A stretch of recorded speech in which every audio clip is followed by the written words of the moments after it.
Good morning, YouTube. Welcome back to the channel. Culture Confederacy here.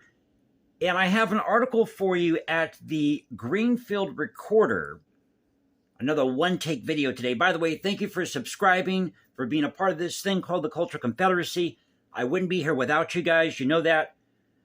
So this is a really good example of preserving history, culture, and this is about a Civil War monument. It's an interesting story in the fact that it's a quote-unquote wounded monument, and you rarely see those. And it's really no bigger than a headstone, as you're going to find out in the story here.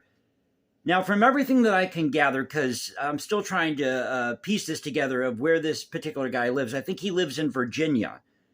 And the monument in question is about somebody who I believe was born in Massachusetts, in Greenfield. So we're just going to go through the article. In fact, I'm just going to read it to you as it is, without a lot of commentary here, just so you can see that there's some good work being done out there by people who are trying to preserve things, especially with eras like the Civil War. So let me see the date when this came out. Let's see if we can find the author here. This came out September 26th, and this was by Dominique Poley. It says here, a Virginia man has made it his mission to preserve in perpetuity a modest monument dedicated in his town to Lieutenant Colonel Russell Hastings, a Greenfield native who was severely wounded in 1864 during the Third Battle of Winchester in the American Civil War. It seems that this guy moved around a lot, especially after he got wounded during the Civil War. He moved to Ohio, but because of the weather, it bothered his knee. He had an injury to his knee from a Confederate bullet. And then they moved down to Bermuda. Alan Tischler, I believe that's how you say it, it's Tischler, took it upon himself nearly 40 years ago to raise roughly $1,500 to install a fence around the small granite marker on the north side of town, but he acknowledges this is only a partial solution. He said he would love to permanently conserve Hastings Monument with an easement or by recruiting an organization such as the National Park Service to buy the plot of land with a promise to care for it. Quote, it's a peculiar monument because it is a wounded monument, and it's really peculiar because it shows where a soldier was wounded. So it's not only a monument to a wounded soldier, but it's the exact location where this soldier was wounded. It looks like a headstone. It's so small, you don't hardly see Civil War monuments that small. Tischler is now on a quest to learn as much as possible about Hastings and garner support for better preservation of the monument, which is positioned near the parking lot of an industrial park. And isn't that sad that we've forgotten so much about history that it's overshadowed by an industrial park or where we live? And there's so many great stories out there where you live, if you dig for them. Thank God for these urban explorers that are discovering places that people would never know about, these stories people would never know about. Had they not decided to go and explore these places, take pictures, preserve it. He has reached out to the Historical Society of Greenfield to enlist some help in learning more about Hastings. Quote, I'm excited to try to help him in whatever way we can, and I have looked at some of the records upstairs. Historical Society President Carol Allman said, I believe it's Ailman, A-L-E-M-A-N, said in the organization's Church Street office last week, quote, it's absolutely important to preserve it. I believe all stories are important. Exactly. All stories are important. Preserve history, culture, music, art. It's a record of who we are, where we were, where we're going. Ailman said she was unfamiliar with Russell Hastings until she got a phone call from Tischler, but the Hastings surname is quite common in Greenfield, Gill, and Bernardston. She explained Greenfield's Hastings Street between High and Federal Streets first appears as a street name in town between 1898 and 1899. J.W. Rydell got the land, the original Hastings farm, and laid Rydell, Hastings, and Haywood streets. A number of newspaper clippings refer to Colonel Hastings' farm, and Ailman believes that Russell Hastings was that colonel's son.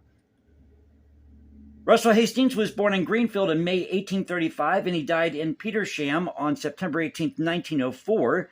He's buried in Greenfield's High Street Cemetery next to his second wife, Emily Platt, who died in 1919. According to information cited in an article published by the Winchester Star newspaper on January 25, 2006, Hastings was living in Willoughby, Ohio, when he joined the Union Army in April of 1861. He was in the 23rd Ohio Voluntary Infantry within 2 months, and Colonel Rutherford B. Hayes, who later became the 19th President of the United States, was the regiment commander and asked Hastings to join his brigade staff in 1864. Goes on to say here that he was later married in the White House. I believe the second wife they married in the White House. Now, Hastings was riding his horse, Old Whitey, in the Third Battle of Winchester, also known as the Battle of Opequon, on September 19, 1864, when a Confederate bullet struck him near his right knee joint. Old Whitey was unhurt and later died of old age, buried with honors of war at Hayes' home in Fremont, Ohio. His marker reads that he participated in 19 Civil War battles. Can you believe this? They were actually giving memorials to horses back in the day. According to the Winchester Star, the company's surgeon led Hastings out of harm's way and then took Old Whitey to find an ambulance, which arrived about an hour later, and took the wounded lieutenant colonel to a house in Winchester owned by Union supporters. The bullet was later found lodged in the bone and removed. Hastings' sister traveled to care for him and 5 months later brought her brother back to her mother's Ohio home. Hastings later married his first wife, Mary Humphrey, who died in 1874. They had one child. Hastings then married Platt, Hayes' niece, at the White House in 1878 during Hayes' presidency. They have 3 children. This is such a great story. We need to hear more stories like this. Now, for the sake of time, I'm just going to skip through some of the article. It's quite lengthy. Quote, I want to finish this out, he said. History is always about people, and that's what this is about, people. Just because he's not alive anymore doesn't mean he wasn't important. Exactly. We're all important, and he was important. Tytler said he has always been a Civil War history buff and grew up in Richmond, Virginia, the former capital of the Confederate States of America. He has undertaken the cleaning or protection of 6 Civil War monuments, 4 Union and 2 Confederate.